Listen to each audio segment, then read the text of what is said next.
I knew immediately. I was like, this is it. I have control over what I say. With improv, it's like, what's someone going to say and you have to like go with it. Stand-up is completely all up to me. And I feel comfortable in that. Yeah. Yeah. I get that. And the response was obviously something was positive about. I did well. Yeah. Connected. People laughed. A lot of comedians have like oof, it was rough. I was like, my first time was good, bro. There has got to be more than this.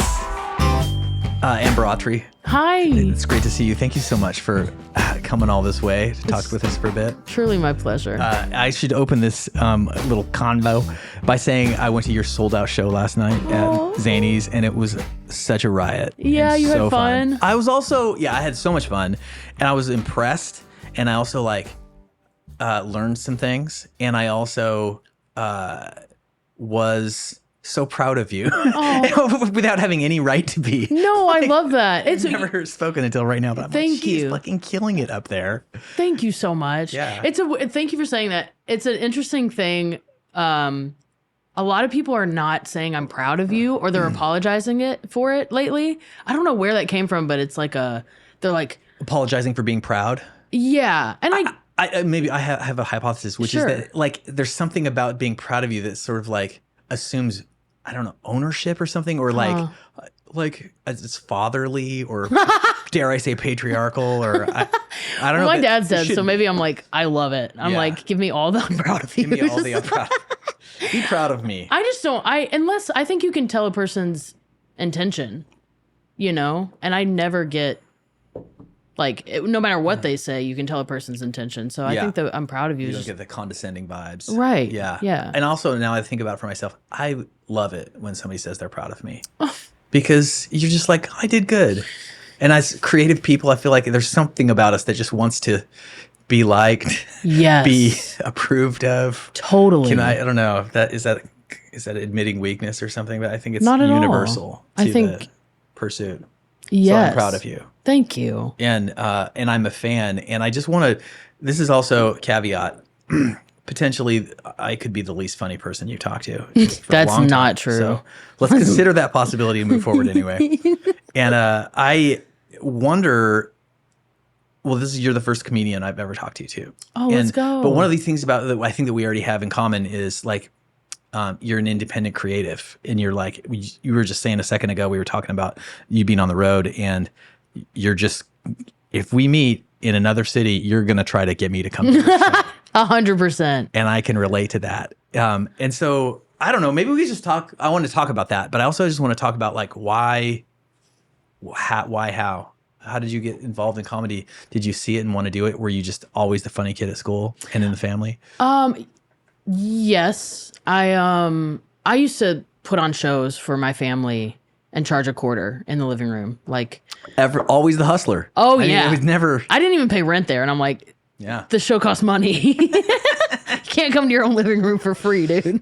Is that true? Yes. Yeah. It was only like a quarter, 50 cents at the most. It's affordable. Matinee pricing. Yeah, exactly. It was the same show they saw last week. Yeah. But,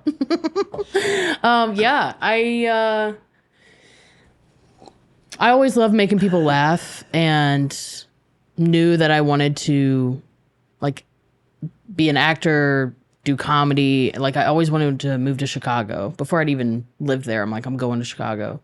And my mom, Second city stuff. Exactly. Yeah. That's where all the comedy is. Yeah. And my mom was just always supportive. There was never well, have a business backup, or it was always what do you want to do? Which was just so. That's so huge. It's so big. Such bad parenting. Right. Exactly. I mean, it worked out for you. But parents need to let their kids doubt themselves, No, that is awesome. It was so dope. And not usual. No. And so many of my friends in college, I was a theater major, and they had to run 2 degrees when they didn't want to be doing marketing, Yeah. And one for their parents and exactly. Yep. When did you play your first show that made you be like, maybe I'm not crazy? This just might work. I had went through Second City, done improv, like did the conservatory, and was like, this is good, this is fine, but it's not really it. And my mom had always been like, you have to do stand-up comedy. And after I graduated conservatory, I'm like, so she was oppressive in the end. Yes, Okay, you cool. get it. Thank God. Sorry to interrupt. No, okay. So you have to do comedy. Yes. Okay. And I saw this musician in the subway killing it. And I went up and I was like, dude, your music is just so dope. And we just got to talking. I was like, I've been wanting to do stand up. He's like, well, I have an open mic. You should come do it. And I was like, shit, okay. It was like 2 days after we talked. And it was all musicians on the lineup, which is just like perfect because they're artists, they're attentive, but they're not comedians. So they're not sitting back like, you See know. what you got. Yeah. Right. And I knew immediately. I was like, this is it. I have control over what I say. With improv, it's like, you know, what's someone going to say and you have to like go with it. Stand up is completely all up to me. And I feel comfortable in that. Yeah. Yeah. I get that. And the response was obviously something was positive about. I did well. Like, yeah. Yeah. Connected. People laugh. A lot of comedians have like oof, it was rough. I was like, my first time was good, bro. Nice. I just had, I had a good time. And the musicians, like, the environment might have been part of it. You know, they all had very like sad songs about their dad. Like everyone was singing about their dead dad. It's a popular motif in our industry. Yeah. So just like a little chuckle really lifted Goes a long the way. mood. Yeah. That's amazing. And I can so relate to a couple of things. One is like the improv being so participatory in improv acting. I've done. It's not what I like to do, but I have done it. I find it utterly terrifying, and I marvel at people who enjoy doing it. You find improv terrifying? I do. Wow. And I think that in general, even in music, like in this foray into the unknown, I will sometimes accompany some of the guests, which I really enjoy. But even that's like, I'll chart out the song so I know what's going on. And then I'll improv a little bit, but I really don't like it as much as the control side. I like to go back in behind closed doors and work out the thing in the private, and where I can just like make all the mistakes I want, and then everything gets put together really nice and neat, and then the curtains part, and here you go. And well, I think like that's a style. Yeah. I want to ask you, like, you should try improv. I mean, I've been part of an acting studio for years here in town. Okay, that's what I thought. And That's I how did we it met, I think. a little bit. Yes. I came we to met your- through our friend Allison Summer. Yeah, Summers. And that's how we met. You came to my movie. And thank you for that. It was wonderful. Well, that's so nice of you to say. Yeah. And I remember that, we met. I'm proud of you. Thank you. Well, this is a great example because that's where I can do it, where I feel like we agonized over that script for a year and a half. It went through 30 revisions probably, and then sending out the script to other couple of, because there's a money raising factor that's involved too. So you're trying to make it like, if you're going to put money into something, you want it to be as good as possible. So all of that revision, and then even after we greenlit our own script, and we're filming it, it's like I can say my own lines that I already wrote. And that's so much easier. And I noticed the same thing in music too. It's like I'll play and write solo a lot, and I'm a little bit finger styly. I got some stuff to say with my fingers, and but I'll work it all out in advance. And then so when I play, I'm not thinking about what to do. I already know what I'm doing, and I can put all the emotion into that rehearsed piece. You know what I mean? Totally hear Which you, is so different than like Wes Montgomery style, like just seeing where it all goes. Yeah. That was a dated reference, but I don't know who an that oldie is. but a goodie. Yeah, a late jazz musician with whom I'm not terribly familiar, but I think he came up in my feed this morning. I was like, Wes Montgomery, play with the thumb. That was awesome. That's his thing. But anyway, but you kind of have like a mashup of those two approaches, because like you said, you like have material that you've written and you're controlling. This is your show. You're controlling the energy and the pacing and all of it. But you also have a huge element of comedic improv Yes. with the crowd work. Dude. So I'm smitten and gobsmacked. Thank you. It is so beautiful because I used to be so freaking terrified of crowd work. Like, I would watch this guy, Eric Emerson. He's a Chicago comic. Every time he'd get up on stage, I'd be so excited because he crushes at crowd work. I'm like, God, like that looks so fun and so just drew me in. And I went up to him and I was like, how did you do that? And he's like, I was just really bad at it for a while. And I'm like, okay, I gotta just do terrible. it. I know. That's terrible. At the beginning, bro, I would be, I know. Yeah. He's like, you're gonna suck. And it will be inevitable. Exactly. I would, it would be like, so what do you do for work? And they'd be like, I'm a nurse. I'm like, cool.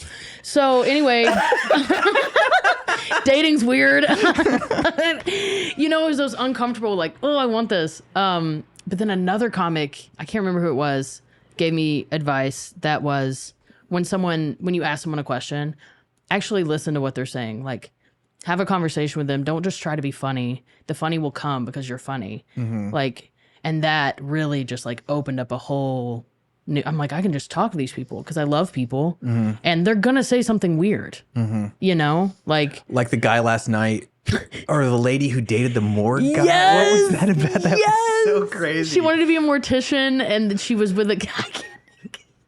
It was good. Right. Like people's lives are strange. And if you're really listening and you're just funny, like it's going to happen. And sometimes it's not funny and then you just move on. Yeah. And no one cares. Yeah, totally. Just power forward. And it's like you're on to, as soon as you're in the next moment, the last one's dead and gone and forever. And right. No one's hanging back going like, like a minute ago, that wasn't that funny. Like, that is what's so interesting to me. Like I've heard comics and been through it myself where it's not going well and there'll be this tension and then they'll say something funny and they're like, oh, like they want you to win. And I think that's really cool about comedy is they're like, they're with you. I think that's so true. Like you're there because you paid the money and it's your time and you want it to be good. So people are kind of already on your side. That's my experience. Is it different though? Like if you're in Chicago or New York or at a comedian's club that's established and it's like your peers out there, have you done that a lot or much? I've done it all, dude. Yeah. Anything. And so is that more of like a arms crossed? Yeah. It's got to be a harder gig. Gut feeling. When it's more comics, is that ugh. Yeah. Oh. It's not always that comics are like, fuck you, Can I curse on here? Yeah. Okay. It's not always that they're like, show me what you got. It's that they're in their heads, they're up next. Yeah. Or like me, for example, I've seen so much comedy that when I'm watching comedy, I'm like, that was Studying. a good joke. Yeah. Or like, so they're not laughing to be mean. They're not laughing to be mean. It's just they're somewhere else. And so you're not getting an actual react. I feel like rooms that are all comics is just for you to say the words and listen back yourself and be like, oh, I need to cut that down or like say this a different way. It's not for really the laugh reactions. Yeah. That makes me think of two things, and I can't remember one of them, but the other is, do you watch yourself That was so afterwards? quick. You're like, I have two ideas and I've forgotten There's one. I'll get back to it. They're related, but this is the more important one, which is that, do you ever watch yourself back? Then that can't be fun. Gut feeling. I know I'll just speak for myself because I hate seeing myself perform. Or do you have to watch yourself back, do you feel like? No, but I think that you get, there was a time when I know right now, I wasn't always the evolved, constantly present fountain of spontaneous humor that I am today. But when I was touring a lot and I was always wanting to play the show that I would want to see. Yeah. And that to me, that meant like having a bunch of different songs so that I wasn't that guy singing another song about his late father that's like putting the room underground. Maybe there be one of those songs, maybe not in the set, but I wanted the set to have an arc. But I also, from just watching so many shows of just performing in general, I just started hating when singer-songwriters had no idea what to do with the space between the songs. Ooh. And they would they'd be like, they'd just tell you how they wrote this song, which is maybe okay for one song if it's an interesting story, but probably it's not an interesting story. Yes. And when you just do it song after song after song, it's like, wow, you don't know how to do this, do you? And What do you think should go there? Well, anything. I mean, anything else, anything interesting. Cough, it's just like anything. Whatever. I just Silence. Silence is good. Silence can be better. I mean, to me, it's like it's all a show. Yeah. And so I just want to insert there real quick. Please insert. Well, I don't want to say upsets me. Well, maybe it does. It's a bummer to see how easy musicians can do comedy in between songs. Oh, they crush. They crush. They can crush easily because they're like, whoa, they're funny too. Yeah, it's the same. It's kind of the same thing or related to like when people come to a comic show, they're sort of ready to laugh. When people come to a music show, the bar is so low for comedy that yes. you can just surprise them with like if you're at all funny yes. at all. Yeah. There's also this is what worked for me. At all funny. This is one of my tricks, kids. Is that if you're confident about the song side of what you do, then you know that whenever it starts to go sideways in the banter, or if it's like even if it's not funny, you can be like, well, that didn't work, and then you can just play the song. Yes. So you get out of it anytime. Yes. You're not up there just like hung out to dry in front of everybody like, oh my God, this is the longest 5 minutes of my life. Right. Whatever. Right. So that's really helpful. That worked for me. How do you know as a musician, because people will talk and get up and walk around, like comedy, we need them to be there. Sit still. How do you know it's not going well? Well, if people are talking, it's a great one because people aren't always respectful in like a club show. You got to like, fight for that, especially if you're not a known quantity, which I also wasn't the paragon of fame you see before you today. Always. No, I played a lot of clubs where I was just like a guy, and who's, between sets where everybody was there to see the friends on either side, of my set. Okay. But that's fine because it's just like, all right, then I'll play the big songs. I would have some funny bits, that I had tried over 1,000 shows. I always know when I can play this card or tell this story. And then also, it's like maybe there's all different kinds of flavors in the world, right, yes. of comedy. But one about you, it's like you're not afraid to laugh at yourself. Oh my God, and you're like I love everyone's it. friend. You love everybody. Yes. And so that energy just like spills off the stage. I felt that last night. Yeah, it's very like it's like you can relax into that feeling. Whereas like sometimes with comedians, you feel like, holy shit, I hope he doesn't look at me. Yeah. It's like I don't want to be the butt of that guy's joke. It's gonna hurt my feelings. I didn't come here for that. Exactly. So, but like I have a little bit of that attitude when I play of like, if I fuck up, I'm just like, I'm not actually here to impress you in a way. I'm just here to like share something. And that attitude is so helpful to have for me. Because anytime I've ever tried to like impress somebody with my hot licks, it's like a great formula for major impress someone with my hot licks is a great. I'm gonna start using that. I don't know how, but I'm gonna come to the next act, the next here's my hot show. licks. Like, she got that for me.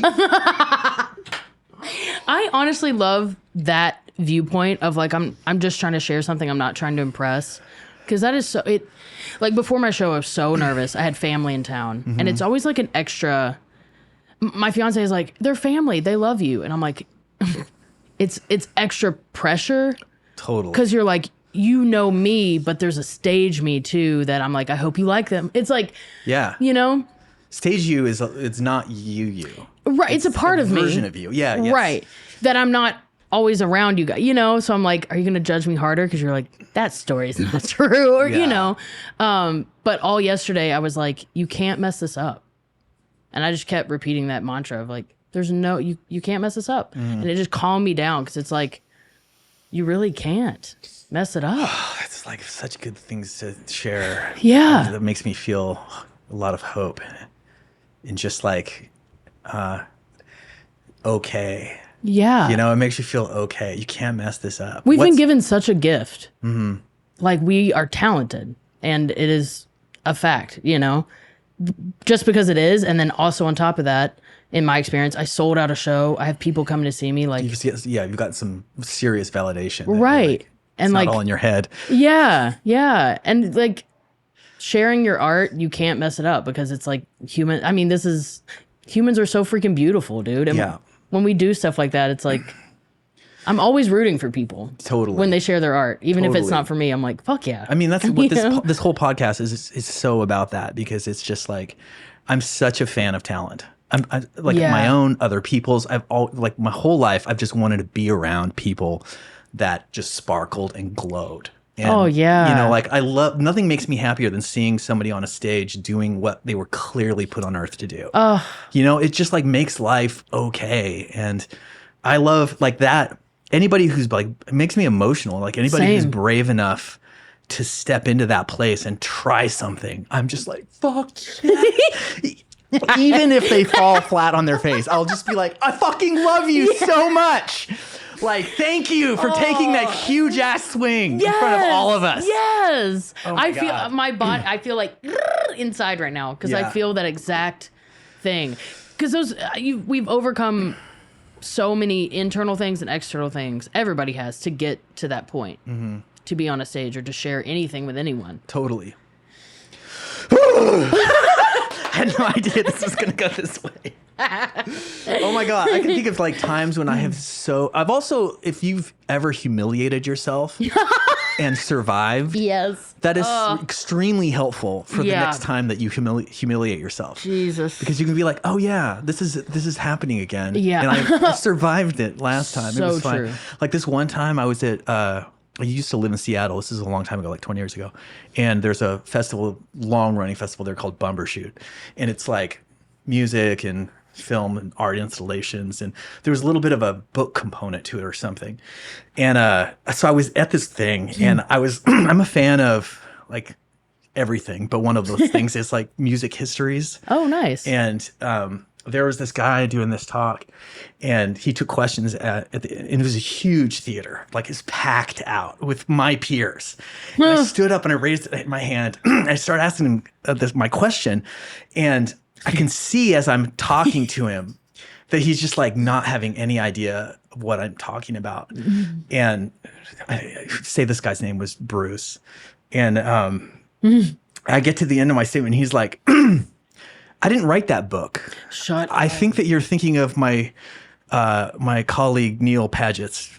And you're like, book. gotcha. And you can hear people in the audience go, oh, like audible sound. No. It was fairly humiliating. And there was nothing to say. I was like standing up there and like, shame. It was a good book. But even that, I was just like, I didn't even, like, there's a shameless quality to me and to people in general who somehow get up in front, because I just like, I didn't really care. It was humiliating, but it was also just like, that's so funny. Like I'm going to remember this story for the rest of my life. By the time I asked the author about another author's book. That's a comedian mindset. When something bad happens to you and you're like, it's fodder for its material, you know, hell yeah. I feel like so many comedians like books are just stories of terrible things that happen to them that are hilarious. Yeah. Like Nick Bargatze's material is like just funny stories from his life. Yes. About being mistaken for the elderly guy's wife when he's at the golf course. What? It's one of his. Sorry, probably shouldn't just like tell another comedian's stories so badly that they are unrecognizable. Said it as your own. That would be better. I have this idea.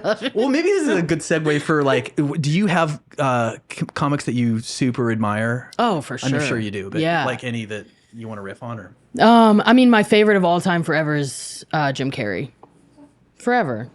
Like he just, he taught me that it's okay to be silly and goofy. He is the silliest. He's so silly. I still watch his set from like the 90s on YouTube, and it still hits today. Have you seen that? Oh, yeah, it's so good. Yeah, the jokes are still, they hit. Some are a little, but you know. Yeah. It was the 90s. So I love Jim Carrey. Sebastian Maniscalco. He's another physical comedian, Italian. And then oh yeah, no, I know you're. You know him? Yeah. Yeah. Little short dude. Mm-hmm. He does a lot of that. Taylor Tomlinson, great writer, young girl. It's interesting. Like, I don't watch a lot of stand up, and then when I do, I'm like, it inspires me so. Like the stand up be going up in the back. Like I went to see Sebastian Maniscalco, and I was so pumped, and then I couldn't help it. I just took out my notebook and was like, not about his jokes. It just was like got me in that, you know. So it's very hard to just like sit and watch comedy without being like, you know. Yeah. I can totally relate to that with music. Like if I'm running, I'll listen to music, but I'll be actively like having song ideas that are completely unrelated to the music that's playing, you know, physically in my ear in that moment, like regularly. That's some magic. I feel like, yeah. So that's your version of that same thing of just like you're hearing jokes and it's like your own jokes start like your cauldron starts bubbling inside. Yeah, that's amazing. That's magic, definitely. Something you said earlier too about you were saying this about other comics, but it seems like it would make a lot of sense, them being in their heads when they're like watching another comic up, and how, you know, when you're listening to another comic, you sort of mentioned this, you're like sort of unpacking their jokes, or you're like you're like deconstructing them and like, how does this joke work? Or like, so it's like, it's a kind of pleasure, but it's more like a studying kind of pleasure. Yes, 100%. It is fun. Yeah. Yeah. I never like, I'm a very positive person. I'm, you know, even if I don't think someone's funny or like their jokes or whatever, I'm like, fuck yeah, if people are laughing, crush it. And I don't like hate watch specials, you know? But one of my friends over this past weekend, that's his thing. He's like, I love watching bad specials because, and at first I was like, oh, you're just mean. But then we watched them and it was so fun. We would pause it every like mid joke or something and be like, oh, like if he would have done it like this, or like what in his psyche made him think that was funny. Yeah. You know, it was just so fun to like, I do that with good comedy, but to do it with not so great comedy was interesting. I mean, it's the same reason like you can watch movies that are terrible and be like, why hey, like why did somebody make this movie? And it reminds me of, there's this Adam Sandler movie that's not famous called Spanglish. I love Spanglish. Oh, okay, cool. Yeah. Well, he's such a great serious actor. He's great. No, he's a movie star. He's wonderful. Every bit. Like the Uncut Gems. Yeah. That's, oh my God, that movie is so fantastic. Click. And he's so great. Yeah. I didn't find Spanglish to be on that level. Oh, you didn't like Spanglish? That's just me. Oh, interesting. Randa, well, my wife Randa, she'd watched it a long time ago, and she was like, we got to watch this movie Spanglish. And so we watched it, and she was just like, it's just not as funny as I thought it was. And so we were like looking it up or something in Google, and she's typed Spanglish, and the first thing that came down, it said, what is the point of Spanglish? Like enough people. Wow. Googled like, what? I mean, y'all watched it recently? Yeah, in the last year. Yeah, because some movies, they don't, you know, they got to stay. Didn't hold up. Yeah, they got to stay in the memory bank. Yeah, for sure. But even with a movie, like any movie that you watch, there's just always like, why is that working not working? Why is this movie bad? Like, why do I not care about this character? It's really it's informative. It's maybe in a way more informative because a great movie, you're so caught up in it that you're like, you're not thinking about it. Yeah, you're not thinking about it. But a bad movie, you have the presence of mind to be like, and so, right. And some comics, that's a fun thing, is when I see a show and I'm just laughing and I'm like, holy shit, I just like enjoyed a comedy show for the first time in 7 years, you know, like that's really fun. When they take like, me out of it. Yeah, serious breakthrough. Oh, if man. you can like make a comic just be a person again. Yes. And I think for me, part of it is when they're having fun. Like that's what I like to see. Because I just see so many like jokes, you know, where they're just like, this is a joke and it is well written. And I'm like, yeah, that's true. Yeah. But where's the spontaneity? Where's the like, you know? I was watching a doc about another comedian that's famous. I'm not going to remember any of the names, but that's not the point of the story. But one of the bits that he was getting. It was like following him. It was like, okay, I'm remembering better.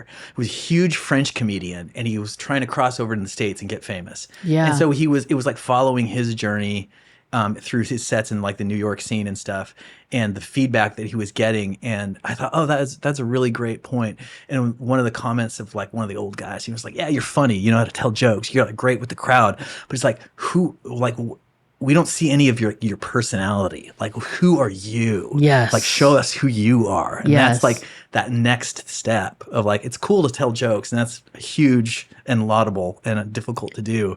But that thing that really like catapults somebody to stardom is you're like, I know Dave Chappelle. Right. Like, right. I know him. Right. That kind of thing. Yeah. And it's, that's the thing that was interesting. Like, I've been told my whole life, like, oh, you're so funny. You're so funny. Going from being the funny person to being a comedian, that transition takes a minute because they don't know who you are, you know? Yeah. So you're up there like, now I'm being funny, but it really is like, who are you though? Yeah. You know? And like, it kind of just, you keep doing it more and it happens. But there is that like, in the beginning. Yeah. That's, well, even last night, you kind of had some bio parts of your bit, you know, of your material that was like, oh, she's from Sparta, and then like, right. oh, she moved to the big town of Lebanon, or right, yeah. Antioch, it's like yeah. funny, yeah, Antioch. But it's like that gives you some context and stuff. It's stuff like that. You're like, oh, I feel like I start to know who Amber is. She's not just like a joke person. Yes.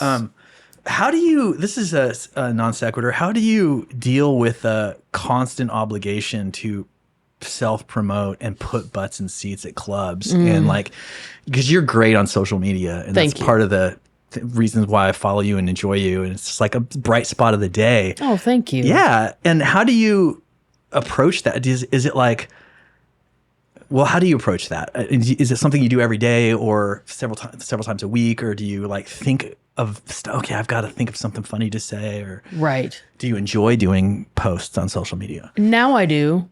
I used to not. When I first got it, I was like nervous to post and all of that. But when I started doing it more, it became less. I'm like, I'll just post again tomorrow, so whatever. And it allowed me to like play around more with it. There will be some days where, you know, I just got off of a weekend and I'm tired and I'm like, you know, there's like rules that I've picked up along the way that people say like, oh, your first story post should have your face. And so people tag me and all this stuff, and I'm like, oh, I got to show my face first. So I'll get like behind where I'm like, I haven't shown my face, you know, it like backlogs a little bit, and I get a little like, So wait, just so I can understand that. So you say you were at a show, a bunch of people tagged you, and you're like, I should repost that on my thing to just like show how awesome I am. right. But before you do that, you should do your own thing. Yes. First thing of the day. First post should be your face. Oh, I know. I already learned something here. So sometimes I'll just post a picture of me like this. I'm like, I've there's seen my that picture, face. and I do laugh. I'm like, okay, there's my face. You know, but I honestly, and people have said that they're like, you are who you are online, who you are in person. Yeah. And I really am. Like, I don't show everybody everything, you know, but like, I don't hide things. I don't try to be someone I'm not. So it's very much like, oh, I'm going to like bounce around and be silly and, you know. It's not like an Anthony Jeselnik Yeah. persona that you're putting out there. Right. Yeah. Right. Not that there's anything wrong with that. He's No. genius. It's awesome. Yeah. But I don't think he's like that when he's at home kicking it in his apartment. Exactly. Yeah.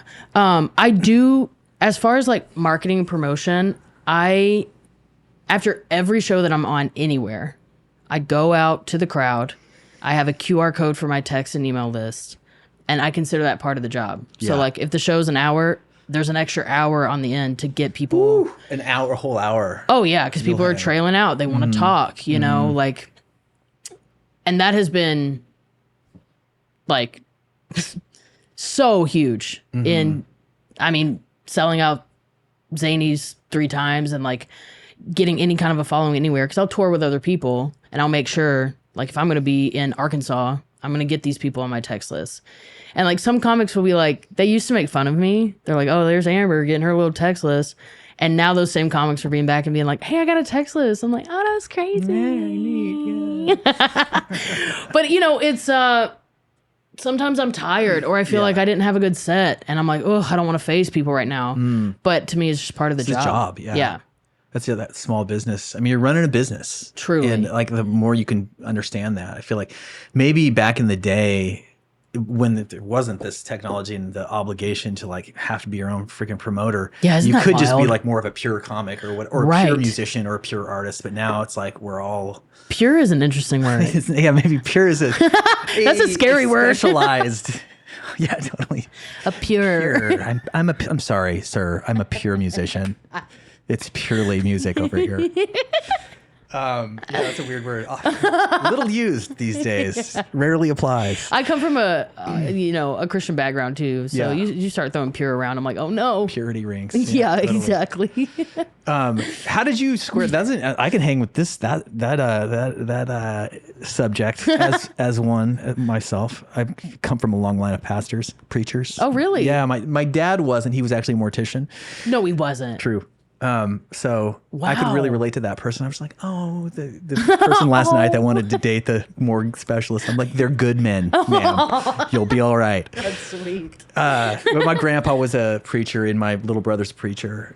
So I noticed that while I fell short of the calling, and have a bit of black sheepishness about me with the family, there's something so, I don't know. There's like, I'm a bit of a minister. I noticed this. I'm like a bit of everything, like I'm sort of obsessed with meaning. And my music is like that. The songs I write are kind of always sort of like meaning driven rather than just like, I love him, she loves me, or whatever. Yeah. And even this is like an aspect of that. Like, I really love people. I'm interested in being alive. It's a complicated time to be alive. It's a difficult time to be alive. And I noticed that like people are hurting everywhere and confused. And it's not like have any answers or anything, but I have some kind of, I feel okay in myself. I feel okay. And I don't know if that's a delusion. How powerful is that? Or yeah, there's something about I feel like, you know what? So we can hang and you can say anything to me and I'm not going to be offended. I don't think you could hurt my feelings. I've thought it all before. I think that I'm a fucking idiot in some sense, Fucking idiot. but like, that's okay. Like, and so there's some desire on my part and it's just grown stronger as I've gotten older. I'm just riffing now. I'm thinking in real time. I noticed this stuff is that like when I was young, I wanted to play music because I had some aptitude for it. And when I was very young, the cute girls who would not talk to me would talk to me because I could sing. And I was just like, fuck yeah. And I rode that, man. And then when I was a young man and I was just like, I loved it. I loved the attention. Yes. And so that was like attractive and also like, I just did dumb shit that young men do. And just because of that, because I didn't know what to do with all of that. And then as I got like more comfortable in my bones and my life kind of started to reflect that. And then I found like true love and a true partner. And now I'm like very happy, in my relationship. And then but I'm like this artist. And so I was like, well, what is the point now? I'm not trying to like get laid or whatever. I'm already getting laid. And then it was interesting to like reflect on that and to see that like, I have this desire to share this vulnerability that I myself feel and also like make it okay for other people to feel this way. And I really do feel like vulnerability has tremendous healing power. Truly. And like is the antidote to so much of the wrath and rage and like hatred and dissent that's happening in the world right now. So I don't know. I don't even know where I'm going with that, but yeah. 100%. And I love that like shift in the reason for doing it. Cause a lot of like in comedy, comics will be like I have a podcast where my co-host is a trauma therapist and we talk to comedians about their trauma, their dark jokes, what every comic is dealing with. Yeah. And a lot of comics are like, if I get happy, I won't be funny.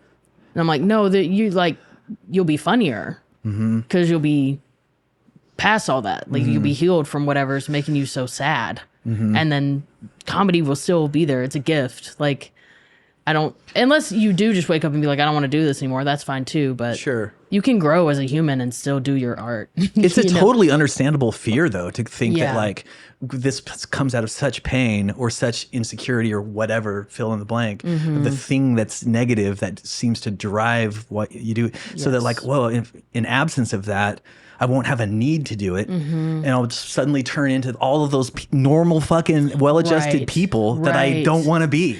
Right. That's a real fear. I get that. And And then I would ask what my therapist used to ask me, yeah, what if?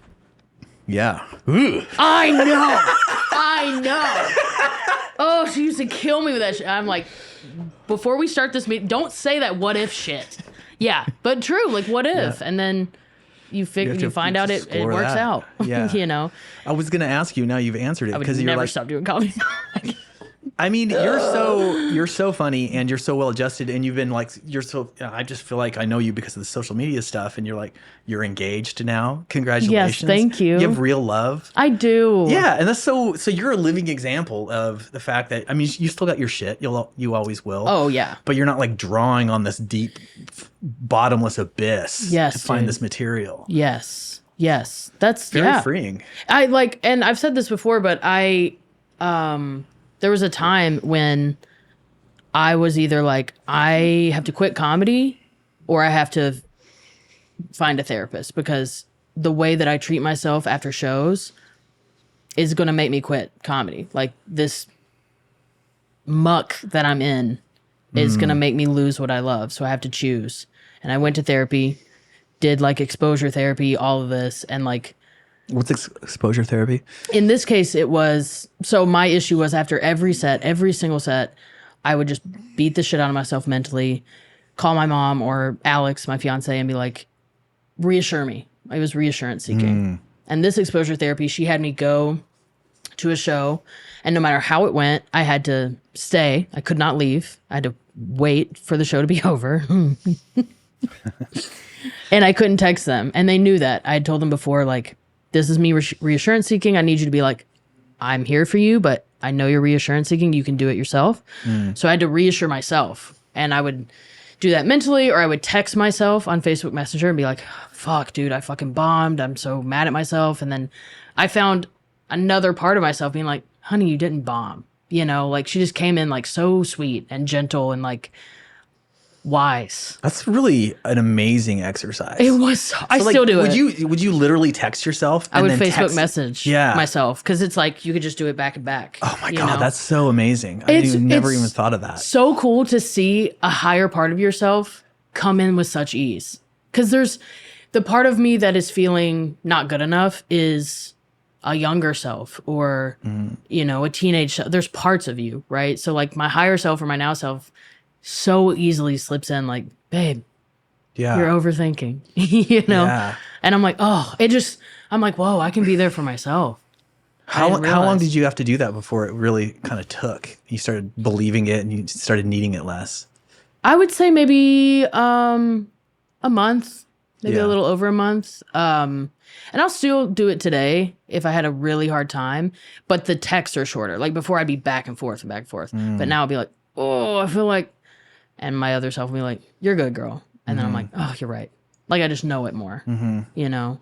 That's like one click better than something that I've found helpful, which was just to like write down my feelings or what anything Yes. negative, just like get it out. It's just so I don't have to carry it around. Yes. But this is like one better than that because you're like, you can communicate to yourself. And Right. then you also as yourself step in and be like, buddy, Yeah. let's just take a second here. And it affects your life in so much more than just like, I'll speak for myself, so much more than just my career.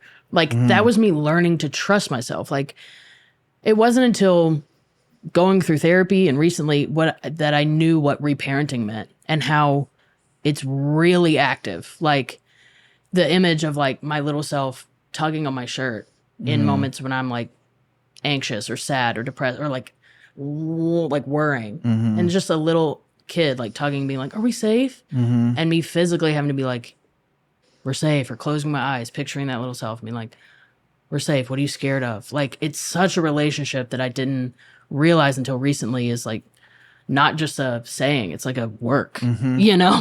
You really have to work on that relationship. Wow. this hang is taking a therapeutic turn. Isn't that chill?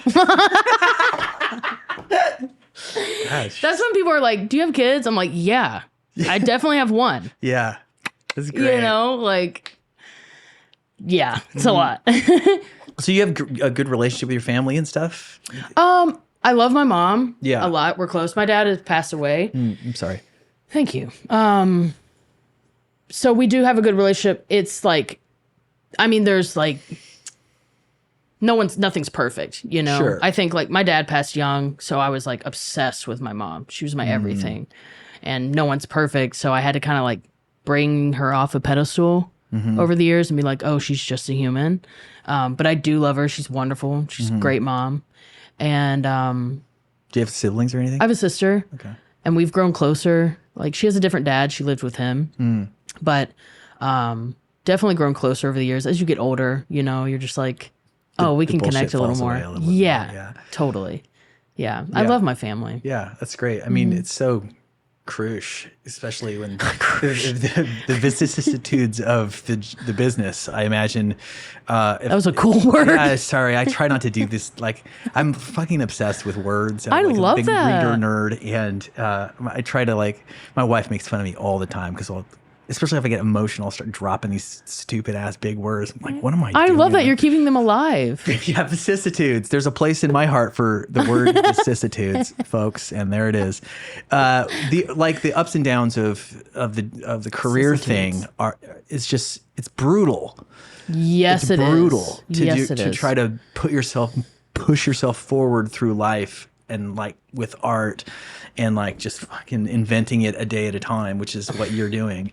Yes, and dude. yeah, and so to like have something that's not that's like solid, that's I think Yes. critical, Ye- crucial. as we say in the Yes, business. crucial. Yeah, You see so many artists where you're like, oh, they don't have anybody that's a guiding light for them at all. yeah. You just, That's not sustainable. it's not. It's sad. It's really a bummer. Yeah. And so I'm very thankful for the people around me. And I've worked hard to like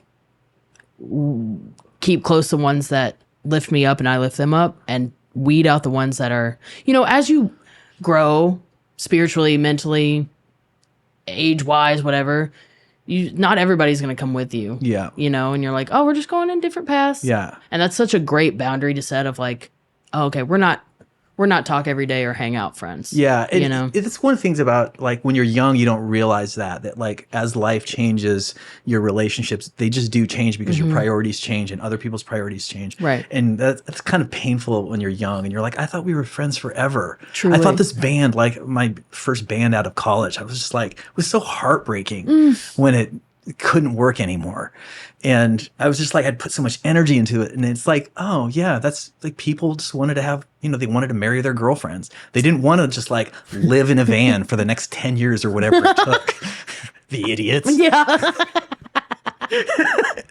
But it's interesting because you get older and you're like, oh yeah, this is that. Like we're kind of like in parallel, and like it's a time and a place. Like for instance, I'll just drag Kyle into this. Like he's been producing the podcast for this last year, and with his partner, they're gonna move to Europe. No. Very excited. I know. yay. I know, and I'm super excited. Like I have both of those feelings. Yeah. And, like, 'cause we've built this thing together, and I'm just like so grateful for it. My life has changed. I've learned a lot about myself and about other people and about the community that I live in, and it's been such a gift. And also, like things change. People just got to do what they need to do, and like the more that you can be just like not just clinging. Oh, to things, the clinging. the better it is for you It's- and everybody else. And you'll see, like, you know, feel those feelings, but then like years from now, you got a place to stay in Europe. Yeah, You know, you'll get back together and be like, oh, how are you? You know, like, and that's a blessing. Totally. Yeah. It's just like, it's okay that things change. You'll learn that one, kids. It's Young interesting. Right now, I Corby. feel like a peace in my heart, but a drop in my belly when you say that. It's like the two feelings. Yeah. I love feeling like in your body, you know, Yeah. where you feel emotions. It's like, I mean, I one thing I've noticed is that my emotions have not really changed in my life, like in terms of like my response to sudden unexpected things, my feelings that might be accompany like my perceived success of this or that activity that I do. But what has changed is my attachment to those feelings. Oh, wow. Just like it's a Buddhist thing a little bit of just like having a practice of like going like, oh my God, I'm really afraid of what's going to happen in the next chapter of Morse code or in my life. I'm like trying all these crazy things. We're trying to sell a TV show. It's such a fucking moonshot. It's insane. And it might not work, And it's like, well, what if it doesn't? And anyway, but I have all these like feelings, but it's just to have the wherewithal to go like, yep, there's that feeling. And it's like, and it's just like, when you notice it, you're once removed from it. Yes. You're this eye that's seeing the feeling. And Yes. instead of just being like consumed by the feeling, I'm strangling myself with this feeling. That is so real. Yeah. How did you get there? I mean, part of it was like literally practicing like some Zen Buddhism stuff. Nice. I went to I had this crazy experience when I was 30 probably, where I went to a Vipassana retreat, which is like a lineage of Buddhism. And maybe there's some Vipassana fans out there, but it's like a specific thing. Its founder was this man, Goenka, S.A. Goenka. And he sort of like is attributed to have rediscovered this certain kind of meditation. I'm not like a big meditating guy, but he started these retreats, and they're all over the world now. And they're 10-day retreats. The main one is like a 10-day retreat. They do like weekend ones too, but like that's the like initiation thing, and you can do it for free, Okay. or like a small donation, or you can also like cook in the kitchen to offset the cost. Whatever. I think I did it for free. I think I just like paid a couple $100, and I mean they're not out much because they don't really feed you while you're there. But, it's a joke. I ate very well. I'm no complaints. But it starts like on day 0 and ends on day. It's basically 12 days because it's 10 full days, morning and night, of 0 talking. Oh, God. No phone. And you meditate 10 hours a day. That sounds... It's so brutal. Yes. It's brutal, right? And the first... No one's even being like, hey, no whispers. No. Well, you're asked to... the one that I went to, and I think they're all the same. This was in Washington State. You're asked to just act as though you're the only person there. Wow. So you don't make eye contact with anybody. You're kind of just like, you'll sit for like 45 minutes, and then they'll do like 10 minutes they call walking meditation. So you just go outside and walk so your body's moving around, and even when you're walking, you're supposed to kind of keep your eyes down. I'm scared I'd go crazy. It's a weird. I mean, not everybody makes it. People peel off and leave after day 5. But the craziest thing was, after they sit, you're in there, you wake up at 4 in the morning. Okay. It's insane. It's like, there's a certain kind of person that's just like, yeah, I want to see if I can do it. Like, how much hell can I take? Actors are wild, dude. Glutton for punishment. Awesome. I think actually the 4 to 6 a.m. meditation was optional. So you could start at 6, but I was I'm only paying the money here. Yeah. And so you go and you sit, and they kind of teach you what to do. And it's so simple. You breathe in through your nose and you exhale through your mouth, and you're just supposed to feel the air on the top of your lip, and that's your whole world, right? You're just supposed to, and it's impossible. And the more that you try to do it, your head is just like a torrent of thoughts and feelings and emotions and memories.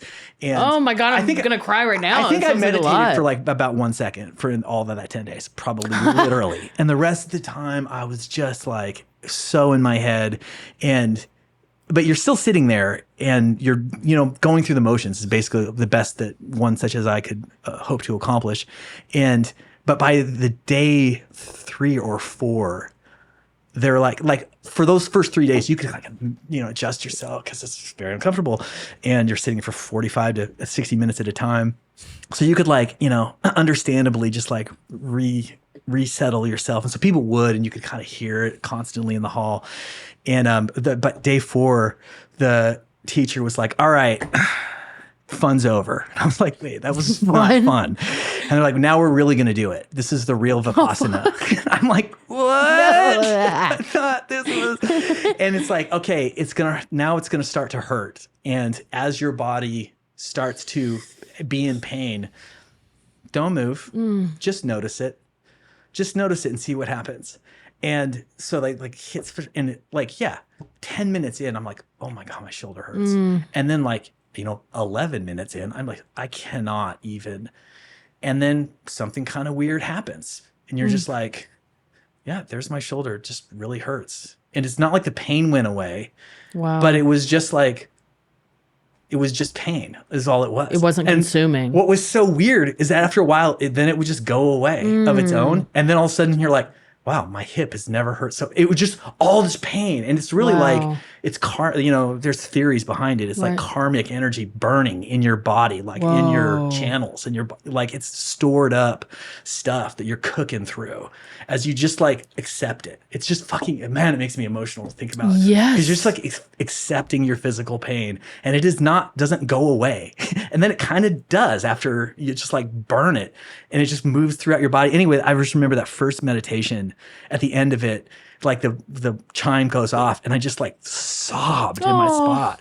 And it wasn't like from pain. It was just from like relief and from like this crazy shock. It was like being overwhelmed with just like this new reality that was very true and could not be otherwise for the rest of my life, which was that like the pain that you are experiencing is in some very real way illusion, as they say in the Buddhist tradition. And even though like the whole rest of the time, a couple of others, I don't know why I'm on this tear, but I love it. I'm almost done. A couple of other funny things. We were talking about earlier about this obligation that we all feel to like make small talk. Well, there was no talking, but you would still sit at community table and eat for the meals. And you also weren't making eye contact, but you were sitting like with all these men, and we're all eating together. And it's just men. Well, the women were there, but they were like, it was just, maybe it's different now. Okay. But so yeah, it's just like very monkish.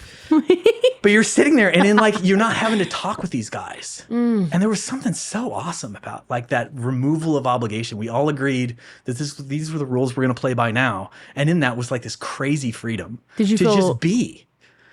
It was just be with these people. Did you feel love for them? Yes. Oh, so much love for these people. Yeah. And like as I was sitting there not meditating, trying to whatever, I would just be like, I had so much time to like notice something about every single person, and I had nicknames for every single person. Oh my goodness. That went through, and I was just like so proud of all of us for doing this really hard thing together, and I had like absolutely like. Put all of these people in the best, most positive light because you just could not help but do it. Yes. And it was so funny because the very last day you have like one last meeting and it's like, all right, you can talk now. And instantly it all just completely destroyed. It was so weird. People started talking? Because people just started talking, and then instantly, like, the lawyer types would just, like, become friends. Like, they were instant friends. They knew, like, and just, like, the weird ragamuffin guys, which is I was one of. Yeah. Like, we were like, hey, man, what do you play? Like, it was instant clicks in all of the stuff. And then, like, this one guy that I remember, I was like, I just like the way he walks. He's so elegant. He was just, like, this super like in my mind. See, I'm just going into my little thing. I'm like, he was just super pretentious guy that's like was the master meditator, and he just kind of had this condescending air about him. After he started talking? Yeah, because he was like, it's when you talk that you reveal these things about yourself. Wow. It was so weird. Did you find yourself when you saw the real him in your perception, did you find yourself having a little more compassion? Or 100%. Oh, good. Because I was just like, this is like, you could not notice that like all of your opinions and your impressions of other people were also illusions. You know, they're just like your thing. That was my thing that I was seeing him do. Yes. That it was probably like, I'm kind of a pretentious asshole. Is actually the thing. And you're like, that's my thing. I saw him do it. I don't like that. Anyway, so yeah, some of that, like I'm not even a regular meditator, but that one thing is stuck with me of just that like ability to have feelings without identifying with them. Yes. What led you to that meditation retreat? I had met this guy who was a piano professor and a crazy character who had his whole litany of what we might call sins in the church. But I just loved him because he was talented. He was just glowed talent. He was the best musician I'd ever met at that time. And he had told me about it. He had gone and he's like, it kind of helped me clean up some stuff. And I'm like, well, I don't see the change really, but Man, you must have been his wild stories was so before. interesting. Yeah, it was just like, and I've always been a sucker for adventure, and also, yeah, I'm like, when I was younger, I was a lot more, just in my lifestyle was freer to do things like. It's very difficult to have a 10-day meditation, you know, when you're like got family and kids and a career and stuff. It's like, okay, I'm going to take 10 days off. I could go to Bali and surf, or I could do Just go not talk. Yeah, I could go not talk and stare at the floor for 10 days. I wonder which one I'm going to do. My friend used to have a joke about retreats. He's like, the cool, I don't know how you word it. The cool thing about like a 12-day silent retreat is that you're able to talk about it for the rest of your life. Like, he's like, you're just silent for 12 days. That's all it takes. You've got this great thing you can fill a podcast with. I'm really grateful that you shared that story. Oh, cool. I loved that. Yeah, I think that everybody should consider doing it. And you can like, it's Vipassana. If you just Google it, it comes up the site. And they're literally around the world. Okay. And there's people that are, one of the weird things that I noticed that the people that were like better at it than me or something, or like they were a little more used to meditating, they were sort of like Vipassana junkies. And there was definitely like a clique of people that just like travel from retreat center to retreat center. Which may be a problem. Yeah, itself. exactly. Everything taken too far becomes an addiction and a folly. And you know, not to say that that was the case with them, but I can understand, because it was a high, and it was also like there's something about simplifying your life that radically that was really like, imagine, you know, it's like if you've ever lost your phone, which I've lost many phones, and for those like 3 days where I don't have one, I'm just like, this is so great. Yeah. I feel so free. I feel like an explorer. I once found, my phone died and I found a KFC on my own. I was telling everybody. I'm like, I just felt where the KFC was, dude. Just felt for the hot chicken, you know? Yeah. Case in point. No, perfect. Well, thank you for this has been really, really fun. It's been so fun. What's next? Truly grateful. What's next for you? When's the special coming out? Thank you. I do want to film. I know that I'm going to have multiple specials on Netflix, HBO. I know it's coming. I do too. I am, my next thing is getting signed. That's what I want to do. Working on that. So how does that work in the comic world? They have to see you multiple times, and like, you know, basically that's it. They have It's to like see an agent. Is it what would you call agent, it? Or manager? There's an agent and a manager. Yeah. I'm still a little iffy on exact roles of what. There's probably some overlap as there is in music. I think so sometimes. too. Yeah. Manager is more money and time, and agent is more like getting you the gigs, I think. And I've had multiple agents see me and come up to me and be like, we got you, kid. And I'm like, okay. And I've just been patient, but now I've reached the point to where I'm in their DMs like, what do I need to do to make this happen? Because I'm so proud of myself. I went from an open mic to selling out clubs, but now I'm ready. Like, I would like someone else to send the emails. Yeah.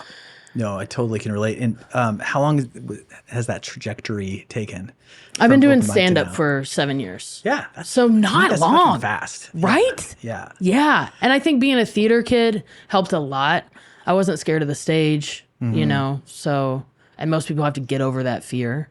I also came up in Chicago where I was doing 7 shows a night.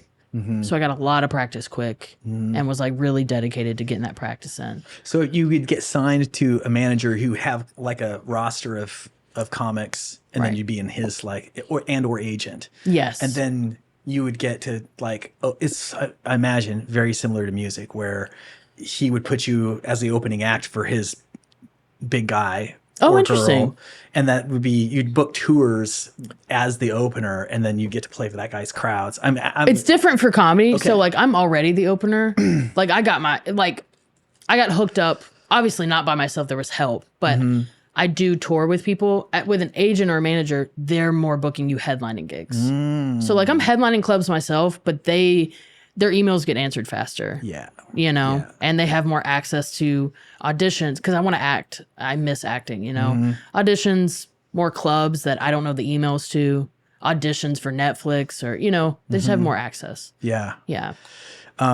Well, I can't wait for that special to come out. Me too. When it does. It's going to be so good. It's going to be so good. I'm so excited. And what are you looking forward to? Well, the thing that I'm a guy that I like a project. Okay. I've noticed this. And for a long time that was a record. And so I would make, it would take a long time to make a record, then you put it out and then you tour on it. And the industry is changing. I'm not going to pretend to understand the music business in its current state. I'm also older, I'm married now. And when I first moved to Nashville, I'm going to answer this question. I guess apparently I have to go around the long way as I always.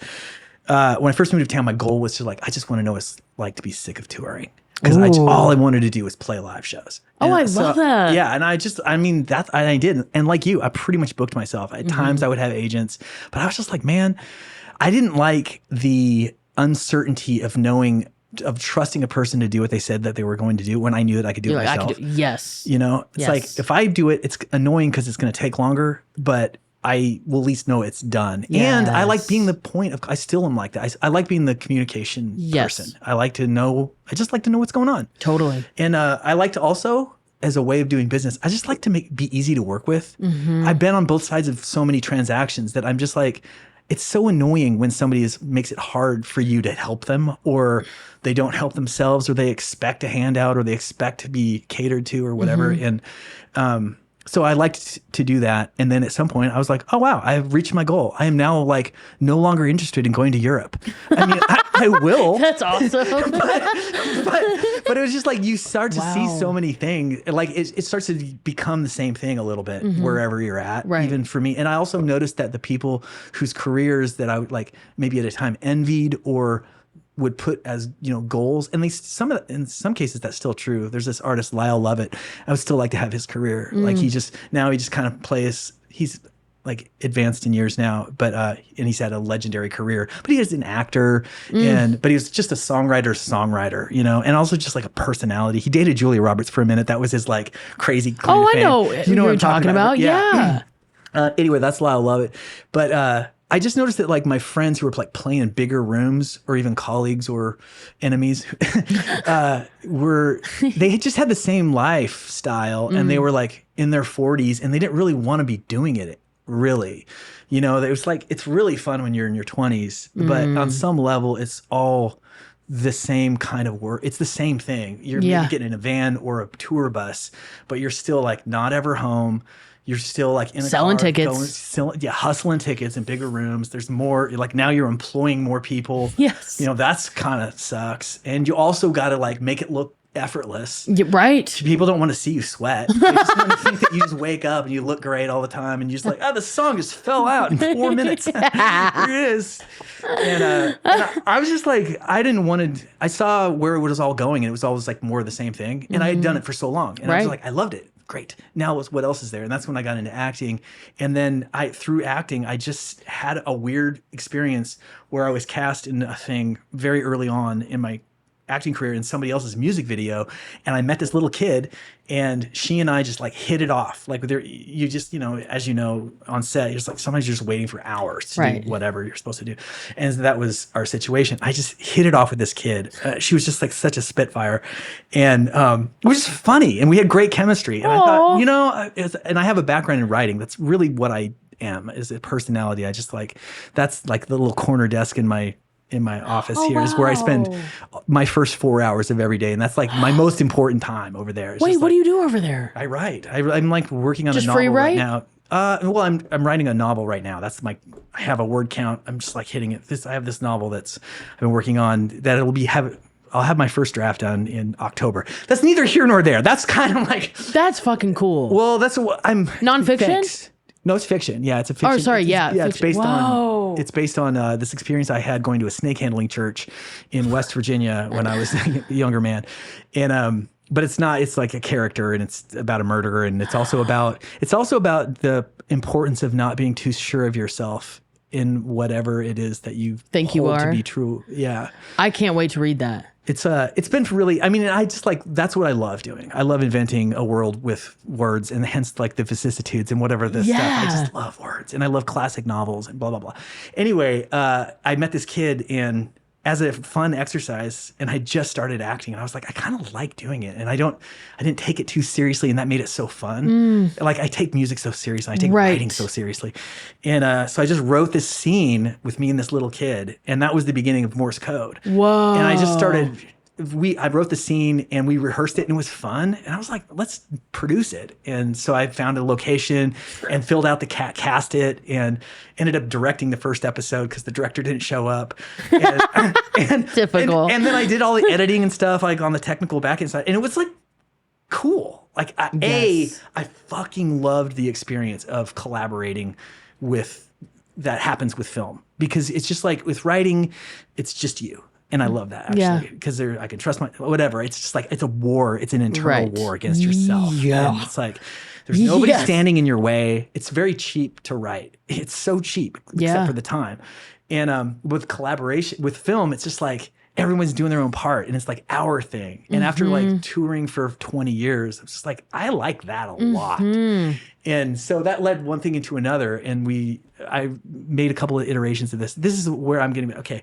I've told this story too many times on this podcast anyway. So, the thing that you saw was like the very first time it ever got shown, the Morse code pilot. So as we produced this 30-minute pilot. I raised the money for it from my music fan base. 2 people invested in it. It was like, still brings tears to my eyes that like these people here's a lesson for people that are doubting themselves in the trenches, because you just do this thing blindly over and over again, having no idea where it's going to go, or if you're crazy or delusional, and all of those things might be true.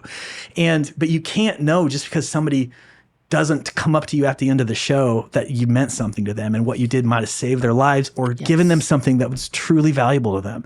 And I had this experience with Morse code where I've just played hundreds and thousands at this point of shows, sometimes in people's backyards, tiny clubs, times when nobody was there, or 3 people were there, or everyone was talking, or whatever, and I, like you, collected that fucking email list. Man, I was just like, it was gold. I'd go out there and talk to every single person, and I'd like have my little iPad, I'm like, would you mind? I know and I send it, and I would try to make it worth their while. Once a month I'd send out a little short story or whatever. And when I finally we'd written this episode, and it was like time to like film it, I'm like, we need a lot of money. And I wrote this email out, and I'm like, because, like we can only take investors for a minimum of this amount. And it was a high amount. And 2 people just emailed me right back. Oh my God. And were like, show me where to send the check. And it's one of those people I had never talked to in my life. Wow. I had no idea. But you didn't know how big of an impact you were having. Yeah, and they were just been like, I've been following you for 10 years. Wow. I just love your emails. I love your music. I love what you do. Never took the time to write. Oh my goodness. And then I make this crazy ask, and this person just like pops up. Like she was waiting the whole time to be like, show me where to sign. God bless her. Amazing. So it's like everybody out there, that person is just as likely out there for you as not. And I'm like back in that situation again. And I'm just, life has shown me over and over again, if you just keep putting yourself out there wholeheartedly and as bravely as possible, even though you're afraid, that you're going to be okay. Like you're going to be okay. You're making me cry. You're living proof. Oh, true. You're living proof. So I want to sell this show and like, I just want to make 1 season of Morse code and just like shine a huge ass light on my community. There's so many people just like me that are lifers that have figured out how to do it for themselves. And they're not, like, they have families and they're not rich, and they're driven by this crazy thing that they don't even themselves really understand. And they're making the world a beautiful place. And like, so many people in the world would love their stories and this story if only they could be shown it. And also then I could just like make a show with my wife, and like it would be so fun. So that's what I really want to have happen. That's what I'm working towards with all of my heart. I already feel that it's happened. Well, this is happening. So this is part of it. The Morse Code podcast is the extension of the Morse Code TV show, and we're just building this world, and I don't know where it's all going to go, but it's like in the meantime we're talking, and it's really wonderful. And I'm wide awake right now. Yes. And my heart is so full in this very moment. I'm so grateful that I'm going to walk out of this house, and the energy that I've had with you today is going to like spread to others. Yeah. Like that's a great fucking thing. So awesome. You brought that to me. So. Oh, and same. Back you to me. All right, we better get off the air before we start bawling. Amber Autry, thank you so much. This has been so wonderful. Thank you. I wish you nothing but endless success, and I can't wait to see that special when it Same. drops. Oh, same day.